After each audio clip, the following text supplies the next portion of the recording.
Dalam nama Bapa dan Putra dan Roh Kudus. Amin. Allah yang Maha Kuasa, Engkau telah memberi kami sabda-Mu sebagai lampu penuntun langkah kami dan obor penyuluh jalan kami. Lewat Roh-Mu yang kudus, berikanlah kami telinga yang rela mendengarkan dan hati yang ingin tahu kehendak-Mu, supaya kami dapat menikmati sukacita dalam firman-Mu.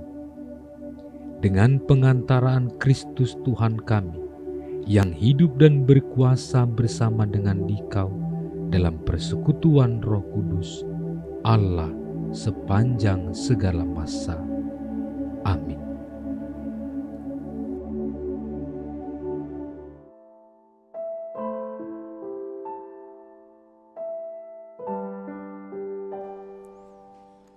Pada suatu hari, Yesus kembali ke tempat asalnya. Di sana ia mengajar orang di rumah ibadat mereka. Orang-orang takjub dan berkata, "Dari mana diperolehnya hikmat itu? Bukankah dia itu anak tukang kayu? Bukankah ibunya bernama Maria dan saudara-saudaranya, Yakobus, Yusuf, Simon dan Yudas? Dari mana diperolehnya semuanya itu?" Lalu mereka kecewa dan menolak Dia. Maka Yesus berkata kepada mereka, "Seorang nabi dihormati di mana-mana, kecuali di tempat asalnya sendiri dan di rumahnya." Karena ketidakpercayaan mereka itu, maka Yesus tidak mengerjakan banyak mukjizat di situ. Demikianlah sabda Tuhan. Saudara-saudari terkasih, pada banyak kesempatan kita menemukan orang muda Katolik mengeluh lantaran pendapat dan saran mereka kurang didengar atau kurang ditanggapi oleh pengurus gereja. Kegiatan-kegiatan orang muda sering dianggap menghabiskan dana saja dan sering tidak memberi dampak yang signifikan bagi perkembangan iman. Padahal ketika ada hajatan atau perhelatan akbar yang dikoordinir, OMK sering dicari-cari untuk menjadi petugas, membantu membersihkan atau membantu mengamankan. Jika OMK hilang dari gereja, mereka cenderung menghakimi bahwa orang muda sudah menjauh dari gereja. Saudara-saudari terkasih, penginjil Matius dalam Injil hari ini mengisahkan tentang orang muda Nazaret bernama Yesus yang ditolak beramai-ramai oleh orang-orang sekampungnya. Ada beberapa alasan mengapa mereka menolak Dia. Pertama, latar belakang. Mereka mengakui bahwa Dia memang berhikmat dan dapat melakukan perkara-perkara yang besar.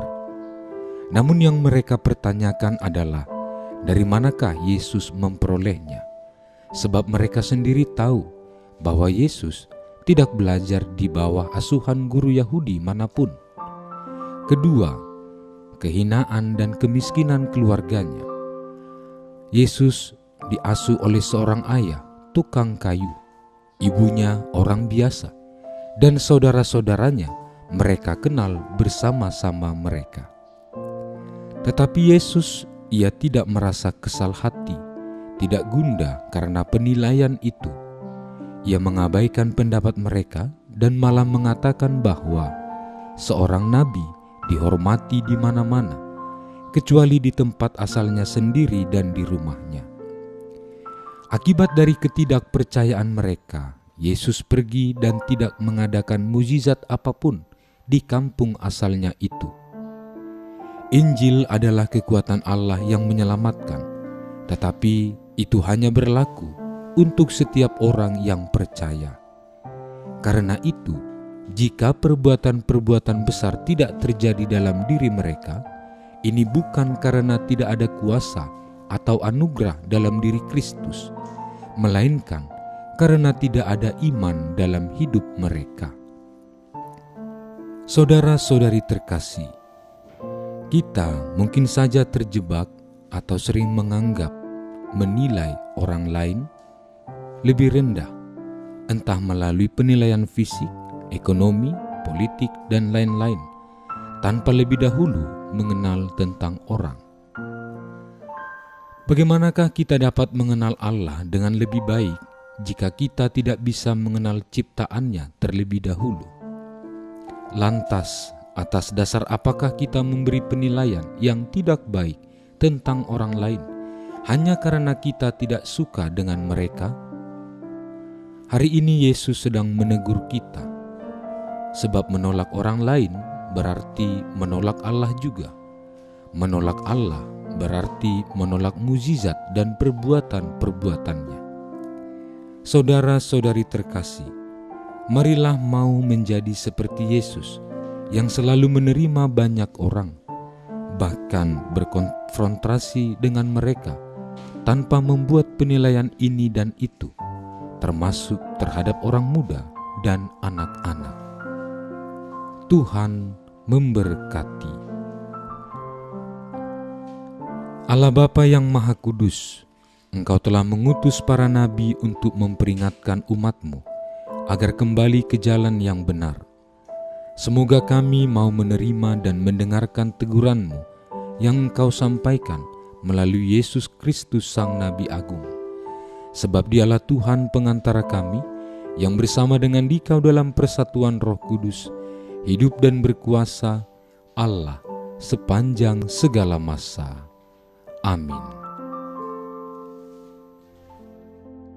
Allah yang Maha Kasih, kami bersyukur atas rencana perjalanan apostolik Bapak Suci Fransiskus ke Indonesia. Semoga perjalanan ini menjadi pengalaman iman yang mempererat persaudaraan dalam keanekaragaman, memperkuat bela rasa kepada saudari-saudara kami yang miskin, lemah, tersingkir, dan menderita. Kami mohon kepadamu, berilah kesehatan yang baik bagi Bapak Suci, agar rencana kedatangannya menjadi berkat bagi gereja dan bangsa Indonesia. Semoga kehadirannya membawa sukacita Injil dan membangkitkan pengharapan bagi terciptanya kerukunan, kedamaian, dan kebaikan bersama. Bersama Bunda Maria, Ibu dan Teladan Iman, serta Bapak Yosef, mempelainya yang amat setia, kami serahkan siapapun yang terlibat dalam persiapan dan pelaksanaan kunjungan apostolik Bapa Suci ini ke dalam kuasa kasih-Mu. Dengan pengantaraan Kristus, Tuhan kami. Amin. Dalam nama Bapa dan Putra dan Roh Kudus. Amin.